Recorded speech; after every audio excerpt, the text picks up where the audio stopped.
Swadikap, good evening and welcome to Thai PBS English News Service. I'm Subhajon Klinsawan.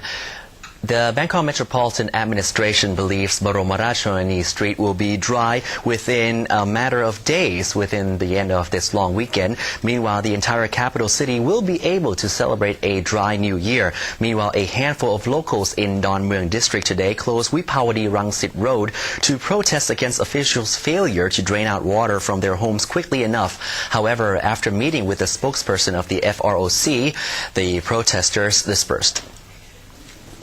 Police General Pongsapat Pongjaran, Deputy Police Commander, and a spokesperson of the Flood Relief's Operations Center met with angry locals who closed the outbound carriageway of Wipawadi earlier this afternoon. Residents of Wangtong community claim they have been underwater for 2 months and they see no positive action by officials to help drain water out. They earlier requested to meet with BMA Governor Sukhumpan Boripat. However, after Police General Pongsapat Pongjaran promised locals that the area will be dry within a few days, protesters agreed to disperse. Some parts of outbound Wipawadi are still underwater, and while Don Mueang is expected to be the last district in the north of the city to become totally dry, Tawi Watana will likely be the last of the western suburbs to finally be free of the flood water. The BMA says Boromarachorani Road will be totally dry in 2 more days, while water at Muban Setakit on Pechikasem Road is reported to be under only 5 centimeters of water after 10 more pumps were installed. At least 36 factories in Ayutthaya province, half of which are in Rojana Industrial Park, have officially gone out of business, leaving the fate of almost 10,000 workers in limbo. At least 9,694 workers of 36 factories in Saharatananakhon, Rojana, High Tech, Bangpain, and Factoryland Industrial Parks have been laid off. Rojana ranked number 1 with 18 out of its 235 factories closed down. While many are back to work, thousands more are waiting anxiously for their executives to decide their fate. Workers in some companies like Sanyo Semiconductor inside Rojana Industrial Park, which announced closure yesterday, have received compensation, which workers describe as a fair deal. On the other hand, some compensation cases are expected to end in the courts.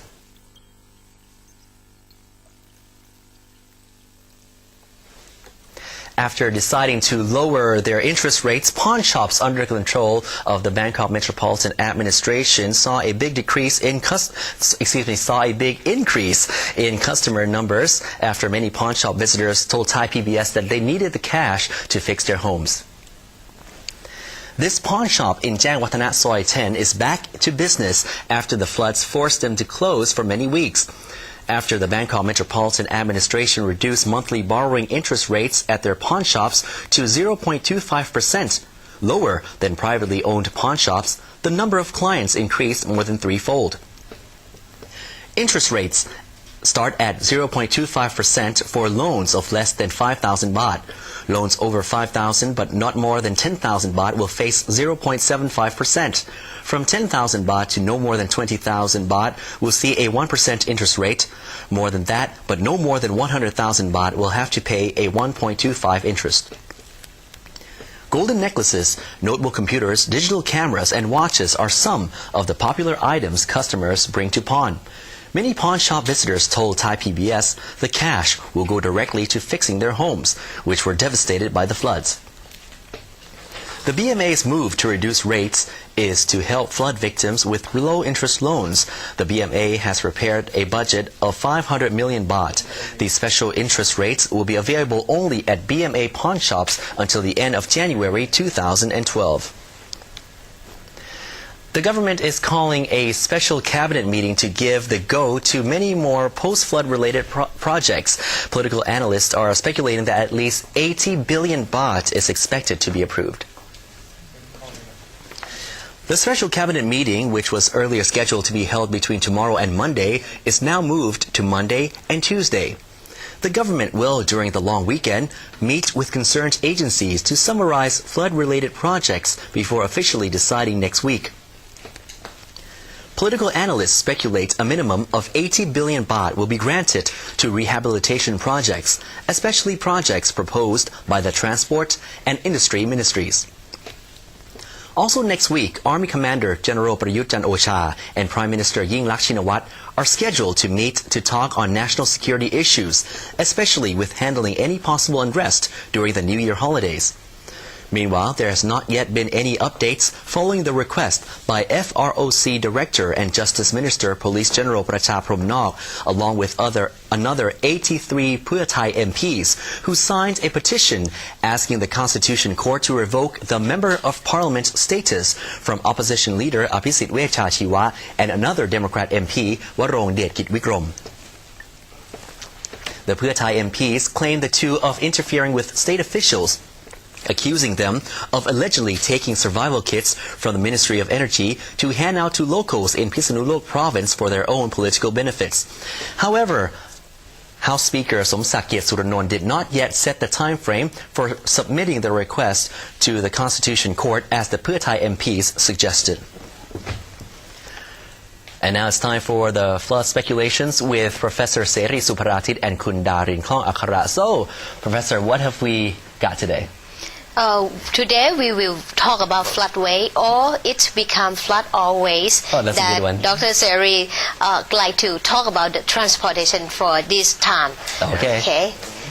Doctor, about the transportation during these flood times, yes. Do you think how can we manage the risk management for the route of transportation in Bangkok and nearby area? Yeah, we have the seen from the lessons too that if we don't have the decision support system for the flood management, it will cause a lot of damage, include the transportation damage also. Yes. So that's why you see after the flood come, all roads were flooded. So we have only 2 or 3 roads only, to go the north, northeast, and south. Okay, let's see what happened. Okay, in the last time. Okay, so today. The first picture. Yeah, the first picture. You see, floodway or flood on ways. Yeah, that is very big different meaning. Yes. Right, because we would like to have floodway, but. Yes. Really, we have flood on ways. Yeah, this means you see, you can see a lot of road under the flood. So only 30 centimeter above the big truck can drive only. Yeah? At that time. Yeah, small car cannot do. Yes. So if this have problem, you see, transportation routes cut off, industry sector or any sector, tourism sectors also affected. Yes. Okay. And actually, we have the floodway plan, but why we cannot pass the flood water through that floodways? Yeah, as we seen after His Majesty the King initiate the floodway project, right? So after that time, along the floodway, we have a lot of real estate, housings, a lot of industry, right? That's why it's obstruct to the flow of the water down to the sea. That is, they cannot use as on now. Oh, yeah. So that's big problem. Yeah, that's caused a lot of big damage. Yes. Okay, so let's see the second pictures that you will show us please, today. next picture. Yeah, you see, the blue one is on the flood water. You see, a lot of road, were flooded. You see, a big road, as we know, Pohon road, right? Yes, Vipavadi, Rangsit Yes, Vipavadi, Pohon. Yes. And then to the south is a Phet Kasem road. Yeah. You see. It's all flooded. Yes, and then Bolomalat Chunani road also. This is a big road, right? And then Kachanapisek road also. You see, a lot of road. This one. So we only use 3 roads. Yeah, can use. The first one is the Palam 2. See, when we go to the Hua Hin Chaam. Yes. Go to the South Thailand, we use Palam 2. Okay. The next one we use motorway to go past the number 7 motorway, past the number 314 road, and then 304 road go to the north, and then northeastern by 304 road also. This is the road that we use during that time. So this is cause a lot of problems. So that's chaos of transportation during that time. Yeah. Also we learned that before that we can go to survey the flood the 3 places a day. Yes. After that reduce to only one place at Yeah. last. So that is It's very hard to very travel. hard to travel. So, what yeah. should we do for the next flood? Next first, so we have to have good system, decision support system. We have to have good flood assessment system. Okay, thank you very much, Dr. Seri. So, Kun Supachon, Yes. next time we will have more lesson that we learn from this flood. Right. The next question is, do we have enough budget and time to build that? Yeah. Right. We okay. have to think about it. Yeah, of course. Thank you, Kundarin, and of course, thank you, Professor Thank you. Seri. Yeah. Now, as the water recedes, the problems of fungus growing throughout houses and business premises is becoming a common problem. Now, not only do these living organisms cause stains on your favorite furniture, they're also very dangerous once breathed in. So here's one way to eradicate the problem. Ging Chanok Jungkampa and her husband have been cleaning their house in Don Mueang, which has been underwater for months. Their collection of precious books is now producing a foul smell. No different from any other rubbish waiting to be thrown away. Curtains, furniture and walls are covered with fungus. Many electrical appliances were ruined. Similar to Laong Noi Pitak, a 60-year-old cancer patient who says she couldn't stand the sight of her house and is hands-on with the cleaning despite her children asking her not to. Fungus is a very common aftermath when the floodwaters leave.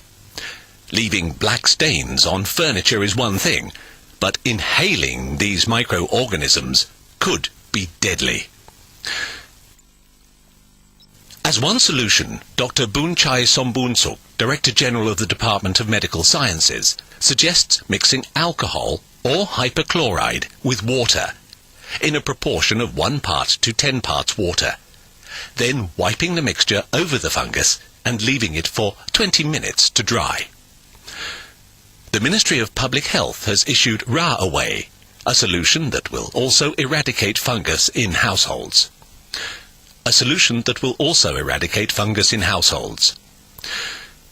Most importantly, Dr. Boonchai says windows should be left open, and left open as long as possible to drive humidity and odours out of the building.